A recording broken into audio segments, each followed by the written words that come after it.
나무아미타불, 나무아미타불, 나무아미타불.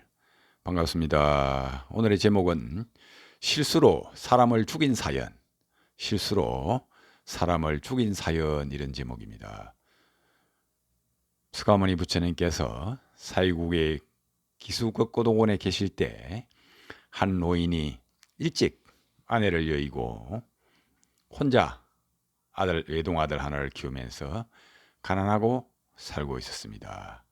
그런데 그는 어느 날 인생 무상을 느끼고 부처님을 찾아뵙고 아들과 함께 출가할 것을 부처님께 청했습니다. 그러자 부처님께서는 이 아버지와 아들 부자를 출가를 허락해 주시고, 아버지는 곧 비구가 되고 아들은 나이가 너무 어려 삼위선임이 되었습니다.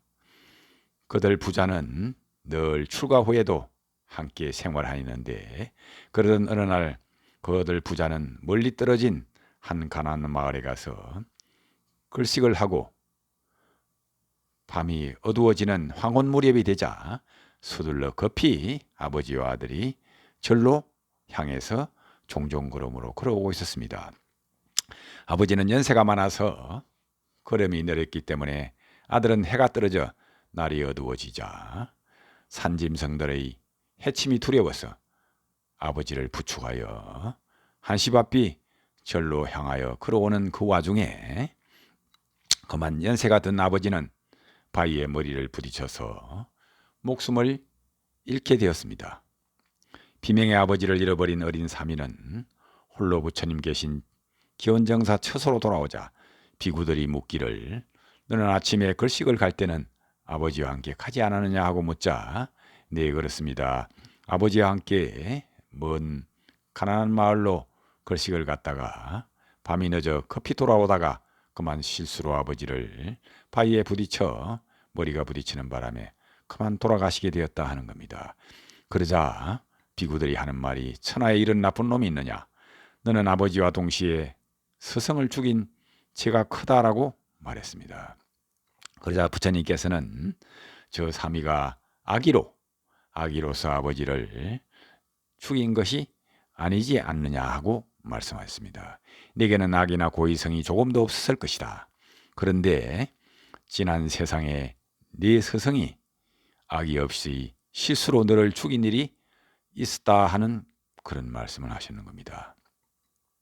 부처님이시여, 정말 알 수 없는 일입니다. 과거세 이들 부자는 어떤 인연으로 만났던 것입니까 하고 부처님의 제자들이 부처님께 여쭈었습니다. 그러자 서가모니 부처님께서는 비구들에게 하시는 말씀이, 한량없는 나성기급 전에 두 부자가 살고 있었느니라. 아버지는 중환병에 걸려서 자리에 누워 계셨고, 아들은 아버지 곁에서 아버지의 병수발을 들고 있었는데 때마침 파리가 달려들어 병든 아버지의 피낭에 주무실 수 없게 괴롭혔다 하는 겁니다. 그래서 아버지는 아들에게 저 파리를 좀 쫓아달라고 부탁을 했고, 아들은 손을 흔들어 파리를 쫓았지만 계속해서 파리가 아버지의 이마에 안고 내리기를 반복하자 아들은 화가 나서 몽둥이를 들고 와 있는 힘을 당해 아버지의 이마에 붙어있는 파리를 때려 죽이게 되었습니다. 아버지의 이마에 붙은 파리도 죽였지만 아버지의 이마를 몽둥이로 내려쳤기에 아버지의 머리가 부서져 그만 아버지도 생명을 잃게 되었습니다. 오늘 이 아들이 고의로 아버지를 죽이고자 한 것이 아니었지, 그때도 아들이 아버지를 죽이자 하는 것이 아니라 파리를 죽이고자 한 것이 그만 아버지의 머리를 내려쳐서 죽게 한 것처럼 악의로 사람을 죽인 것이 아니다, 악의로 아버지를 죽인 것이 아니다 하는 말씀하신 겁니다. 그러지만 인과응보는 분명하다 하는 말씀을 비구들에게 하셨습니다. 비구들이여 알아두어라.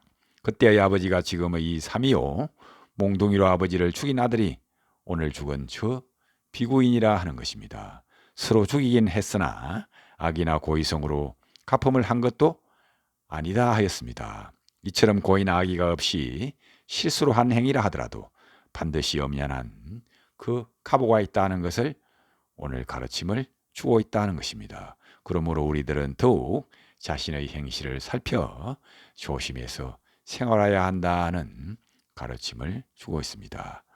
실수로 사람을 죽였지만 고의로 악의로 죽인 것이 아니지만 그 갚음도 분명히 고의가 악이 아닌 그런 갚음이 있다 하는 그런 가르침입니다. 인과응보는 이와 같이 하늘의 틀만큼도 틀림이 없다는 그런 인과응보의 진리의 가르침을 다시 한번 주고 있다 하겠습니다. 감사합니다.